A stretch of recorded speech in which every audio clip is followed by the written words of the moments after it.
After spending $399 on the PlayStation 4, trying a game that's free might sound like a good idea. Enter Warframe, a free-to-play third-person shooter where you fight across the galaxy in search of better loot. It's not only free, but also co-op, meaning any of your early adopter friends can shoot things in space with you. The low barrier of entry is appreciated, but Warframe's structure and implementation of microtransactions eventually intrude on the otherwise enjoyable game.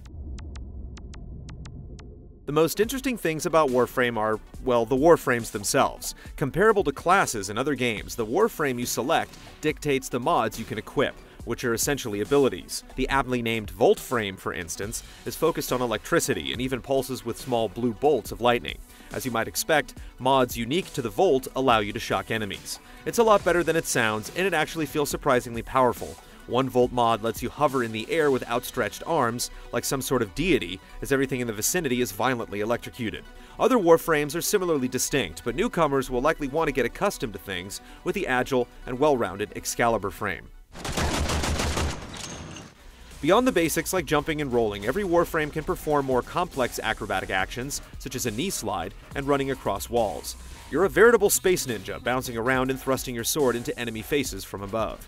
Such physical feats aren't required to be an effective combatant, but they make skirmishes less restrictive and lead to moments that offer far more surprise than simply aiming and firing. It's too bad your objectives are never as interesting as the suit you inhabit.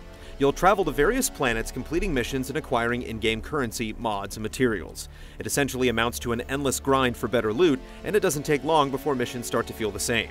Sabotage missions task you with destroying a reactor core, rescue missions find you saving a hostage, and spy missions require you to hack terminals, but each contains almost identical waves of space fodder.